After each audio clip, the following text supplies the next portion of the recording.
반갑습니다. 예, 오늘 제목을 원광인으로 성찰하기란 주제로 말씀을 드리고자 합니다.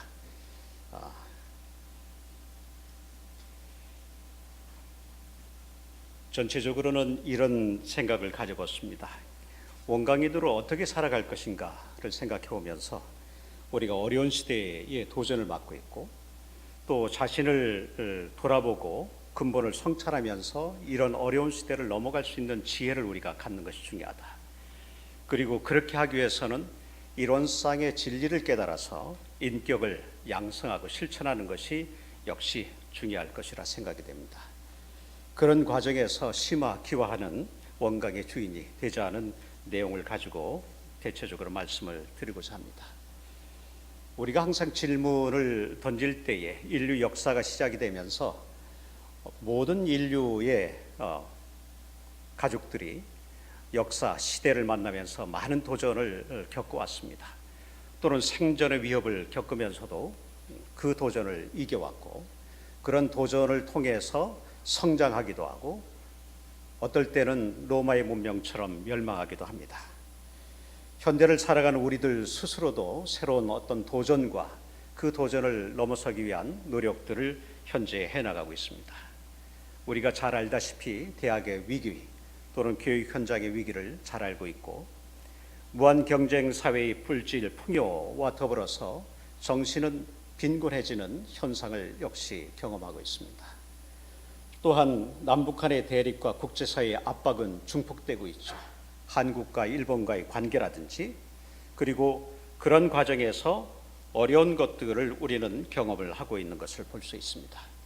이런 과정에서 과거를 우리가 살짝 살펴봤을 때에 100년 전만 해도 우리는 유럽 사회가 문명 사회임에도 불구하고 인간 동물원을 만들어서 저렇게 많은 사람들이 시청하고 또 방문하고, 이것이 인기가 있으니까 일본의 경우에도 박람회를 1907년도 도쿄에서 일어났을 때에 조선인들을 전시를 하게 되죠. 그리고 조선인들을 전시하면서 했던 말 중에서 기록을 보게 되면 조선 동물 2개 대가 가소다, 이런 표현들이 있습니다. 박람회장에 조선 동물 2마리가 있다, 아주 우습더라 라고 하는 내용을 가지고서 일본도 한국을 병합하기 전에 이러한 마음가짐을 가졌고, 결국은 그걸 통해서 한국을 병합하고 식민지를 건설하게 되었던 것이고, 우리의 조상들이, 우리의 어른들께서 그와 같은 고초를 경험을 해왔습니다. 이러한 상황 속에서 우리는 침략적인 식민주의는 종식되었다고 볼 수 있습니다. 그러나 새로운 변종이 일어나고 있죠. 21세기 패권적 종속주의, 그리고 탐욕적 자본주의 경제체제 속에서 전 세계가 만연하고 있으면서 제3의 식민지 또는 종속화가 심각하게 이루어지고 있습니다. 이런 내용은 우리가 지소미아를 포함해서 남북한뿐만 아니라 한국과 미국 간의 방위비 문제도 마찬가지의 이런 연장선상에서 우리가 살펴볼 수 있으리라 생각이 됩니다. 이런 과정에서 과연 우리가 새로운 문명 전환의 시대에 어떻게 해야 될 것인가, 원불교 시대 정신은 과연 무엇일까, 또 인류 공동체를 실현하기 위한 원광인의 실천 어떻게 해야 될 것인가 라고 하는 질문을 던질 수 있습니다. 그런 과정에서 한 가지 우리가 가야 될 분명한 모토가 있죠. 자신을 돌아보고 근본을 성찰하는 마음가짐이 다시 필요하다는 얘기입니다. 소태현 대종사님께서는 원불교를 창시하시면서 개벽 시대가 돌아왔음을 얘기했습니다. 물질이 개벽되니 정신을 개벽하자고 하셨죠. 그리고 그런 과정에서 물질 개벽과 더불어서 정신 개벽을 어떻게 해야 될 것인가를 구체적으로 얘기하시면서 방언공사를 하셨고, 또 혈인기도를 통해서 인류 창생들이 도탄에 빠졌기 때문에 그것을 우리가 건질 수 있도록 해야 된다라고 하는 명제를 우리들한테 안겨주셨습니다. 그리고 남북한뿐만 아니라 동서 간의 분쟁, 그리고 강대국과 약소국 간의 분쟁, 침략주의와 식민지, 이런 시대를 경험을 하시면서 강자와 약자가 어떻게 하면 조화로운 시대를 이끌어갈 것인가, 어떻게 하면 참문명 시대를 이끌어갈 것인가 라고 하는 고민 속에서 원불교를 제창을 하시고 우리들에게 가르침을 주셨습니다. 결국은 깨달음과 은혜로운 세상을 만들자라고 하는 것이 소태전 대종사님의 꿈이라고 볼 수가 있죠. 그런 꿈을 우리가 실현하기 위해서 바로 이 자리에 있다고 저는 생각을 해봅니다. 대종사님께서는 이런 표현을 썼습니다. 안으로 자기를 반성하여 각자의 병든 마음을 치료하게 하는 동시에 선병자이라고 하는 말과 같이 밖으로 세상을 관찰하여 병든 세상을 치료하는 데에 함께 노력하자라고 하셨죠. 이것은 곧 우리가 스스로 그 병을 치료할 수 있는 주체자가 되어야 된다는 뜻이겠죠. 우리가 우리 마음속에 있는 병들을 치료할 수 있는 그런 주인공이 됐을 때에 다른 사람들의 병든 마음들을 치료할 수 있는 것이 될 것이다. 우리들이 마음속에 은혜가 넘치지 않는다고 한다면 그 은혜를 어떻게 다른 사람한테 전달해 줄 수 있을 것인가? 내 마음속에 항상 가난과 다른 사람에 대한 미움이 가득 차 있다고 한다면 그런 마음을 줄 수밖에 없는 상황이 될 수 있겠죠. 따라서 우리가 은혜와 사랑이 넘치는 그런 사람들이 되기 위해서는 거기에는 끊임없이 자기 스스로의 노력들이 필요한 것이라 생각이 됩니다. 그렇다고 했을 때에 이러한 내용을 바탕해서 원광대학교가 가야 될 길이 뭘까를 생각을 해봅니다. 유일학님의 큰 뜻에 저는 담겨 있다고 생각을 해봅니다. 정산종사님께서 원광대학을 설립하기 전에 유일학님이라고 하는 이름을 주셨죠. 그 말씀 속에 유일한 목적이란 무엇인가? 재생의사라고 얘기를 하셨습니다. 결국은 원광대학교가 학교의 구성원들 모두가 재생의사할 수 있는 길을 모색하는 것을 찾고 그것을 실현하기 위한 노력들이 필요하다는 얘기겠죠. 그리고 그것을 하기 위해서는 어떻게 해야 될 것인가? 무아봉공의 자세가 되지 않고서는 우리가 재생의사를 할 수 없다는 의미도 됩니다. 내가 스스로 나 자신을 놓아버리고 공적인 인물로 우리가 성장을 했을 때에, 우리가 모두가 주인이 됐을 때에 주인된 마음으로 원광대학을 살려나갈 수 있을 것이다 라고 볼 수가 있겠죠. 그렇게 했을 때 비로소 우리는 이론의 세계를 건설할 수 있을 것이다 라고 볼 수 있습니다. 이런 내용을 바탕해서 과연 우리는 무엇을 해야 될까를 좀 더 생각을 해봅니다. 어떻게 해야 무아봉공이 되고, 어떻게 해야 재생의사가 되고, 어떻게 해야 참다운 낙원세계를 이룰 수 있을 것인가? 대종사님의 말씀을 바탕해서 오늘 말씀을 드리면, 이론의 진리를 깨달아 자신의 인격을 실천하고 양성하는 그런 큰 안목이 필요하다. 이론상을 내놓으시면서 사원의 본원이자 열의 불성이라고 얘기했습니다. 우주 만유의 근원자리를 바로 이론상으로 얘기를 하고, 그 이론상의 진리가 곧 내 마음과 다르지 않다는 얘기죠. 그걸 통해서 대종사님께서는 연엄불이신 부처님을 조각해서 불상을 모시지 아니하고 법신불 이론상을 모셨습니다. 그 뜻은 내 마음이 곧 신불, 부처님과 다르지 않다고 하는 그런 원리를 밝혀주셨기 때문에 그것이 바로 근원적인 법신불 이론상을 우리들이 마음속에 모시자, 그리고 그것을 실천하자, 이렇게 볼 수가 있겠습니다. 이것을 위해서 문제를 한번 제출해 보겠습니다. 며칠 전에 수능이 있었죠. 시험 문제 다 보셨는지 모르겠습니다. 아마 많은 분들이 보셨으리라 생각이 됩니다. 사회탐구 영역 윤리와 사상의 네 번째 문장의 문제에서 근대 한국 사상가 갑울의 입장으로 옳은 것은? 이라고 질문을 던졌습니다. 한번 문제를 같이 풀어볼까요? 근데 시간이 많지 않습니다. 30초 만에 여러분들이 풀으셔야 되는데 마음속으로 1, 2, 3, 4, 5번을 보시고 마음속에 콕 한번 찍어주시죠. 제가 갑을 한번 살짝 읽어보겠습니다. 찍는 사이에 이론의 원리를 깨닫는 것은 견성이고 이론의 본체를 지키는 것은 양성이며 이론과 같이 원만한 실행을 하는 것은 솔성이다. 이 공부를 지극한 정성으로 하면 학식과 총명에 관계없이 성불함을 얻으리라. 아주 간략하게 잘 요약을 했습니다. 두 번째 의례 입장도 볼까요? 수심정기는 부모에게 효도하고 형제끼리 우애하며 남에게 온화하고 공손하게 하는 것이다. 이 마음을 갓난아이 보호하는 것처럼 하고 늘 조용하여 성내는 마음이 일어나지 않게 하며 늘 깨어의 혼미한 마음이 없게 하라.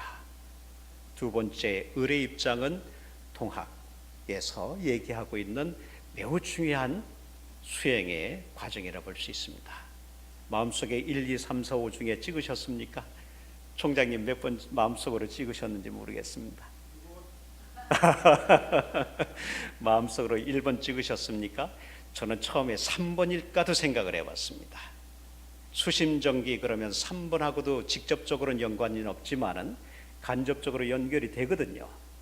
1번이 직접적이긴 하지만, 그래서 1번으로 아무래도 찍으셨을 걸로 생각이 됩니다. 마음속으로 그렇습니까? 네, 전부 다 수능 만점이 되셨습니다.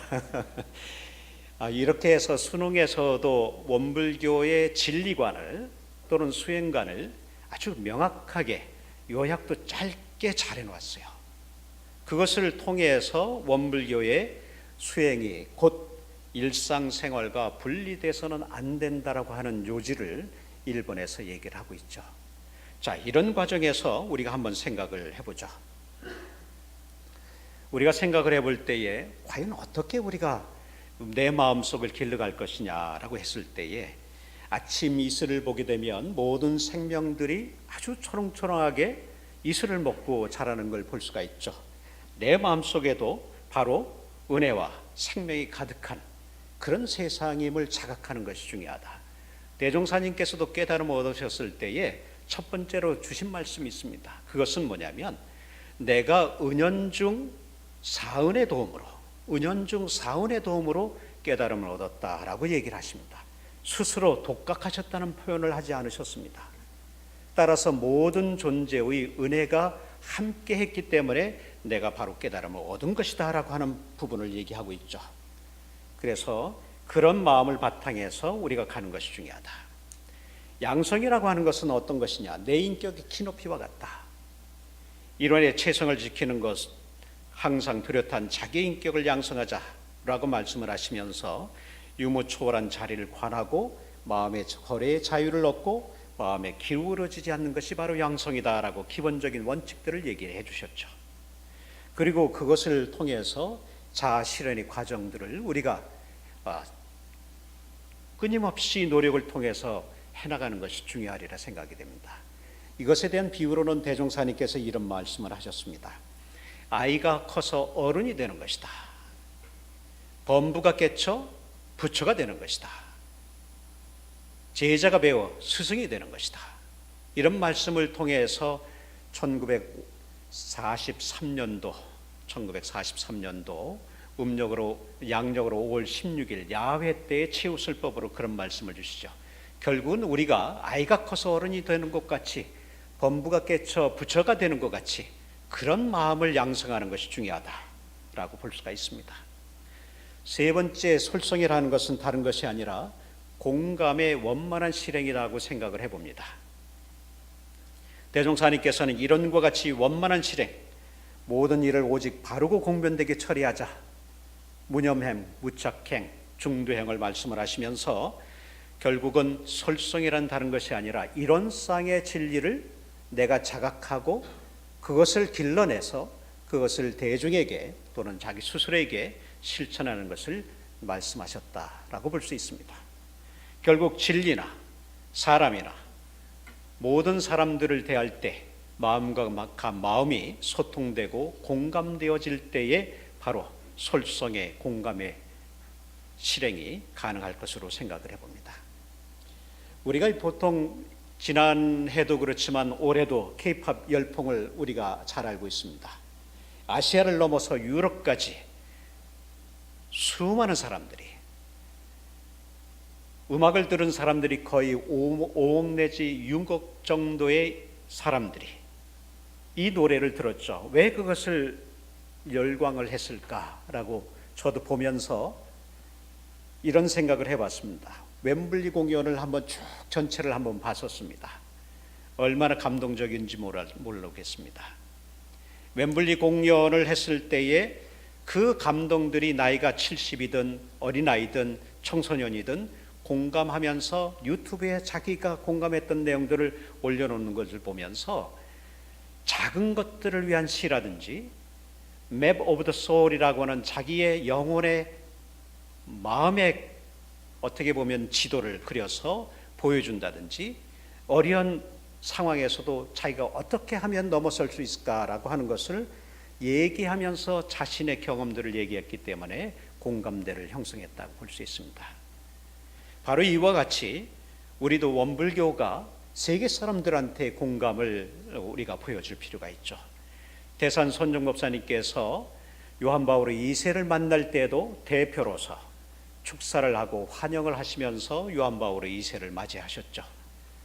국내의 모든 종교 지도자들이 공감했기 때문에 대산 손정 목사님께서 요한 바오로 2세를 대표의 자격으로 만나시고 환담하시고, 그 가운데 아타오니와 숭사님께서 같이 동행을 하시면서 원광대학을 들여펴내셨습니다. 그리고 이런 것들이 원불교가 국내만 머물지 않고 미국을 통해서 또는 러시아를 통해서 또는 아프리카를 통해서 다양한 곳에서 원불교가 매우 활발하게 움직여가고 있는 걸 볼 수가 있습니다. 세계 불교도 위에 같은 데에서는 원불교를 일부러 찾아와서 원불교가 유엔에서 활동하고 있는 것을 그대로 우리가 실천하고 그리고 도움을 청하기 위해서 오고 있는 현상들을 우리가 볼 수가 있습니다.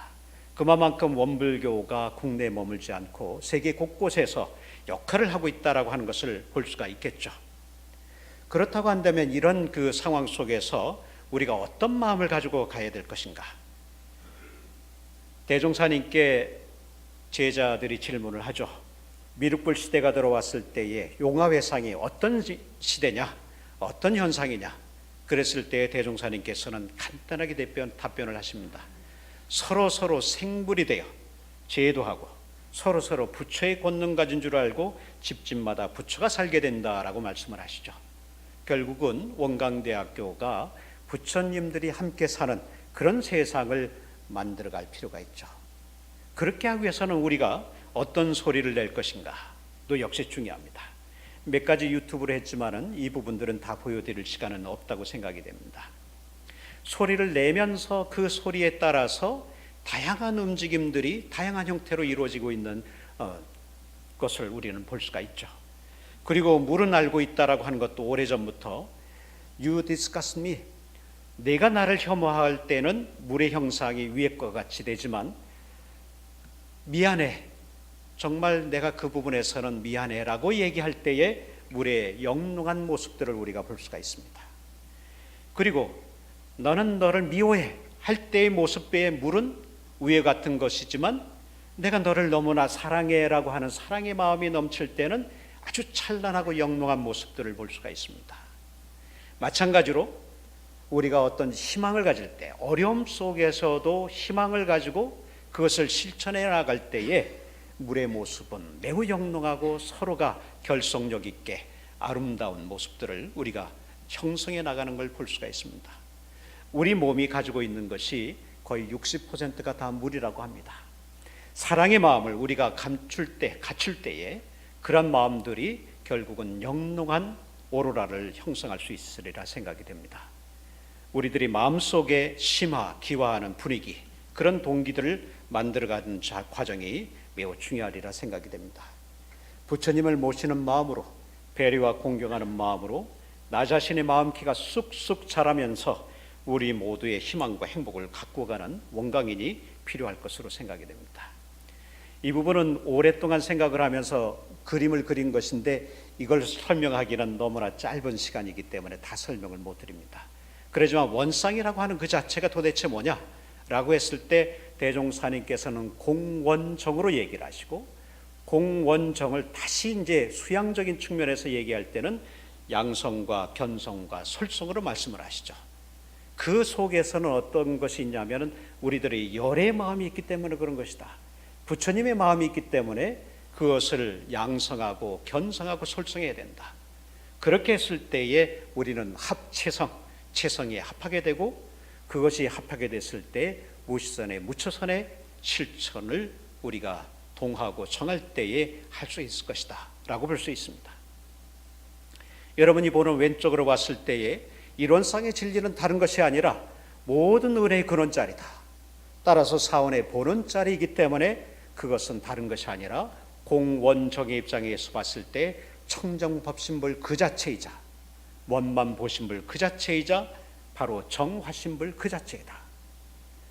달리 얘기하면 정화신불이라는 것은 모든 존재, 우리가 현재 법회에 참석하고 있는 모든 분들이 법신룰과 더불어서 둘이 아닌 존재, 따라서 귀한 존재이기 때문에 그러한 생명적 관계로서 우리가 은혜를 깨닫고 그 은혜를 갚아나가는 그런 원강인들의 자세가 필요하다고 볼 수 있죠. 그것에 따라서 위력을 얻도록까지 우리가 수행정진하게 되는 것이고, 그렇게 했을 때의 초처불상 사사불공의 실천을 우리들의 삶 속에서 할 수 있으리라 생각을 해봅니다. 그런 걸 통해서 원강인의 개벽시대의 주인공이 될 수 있기를 마음속에 간절히 염원을 하면서 여러분들이 오늘도 은혜로운 날이 함께하기를 기원합니다. 감사합니다.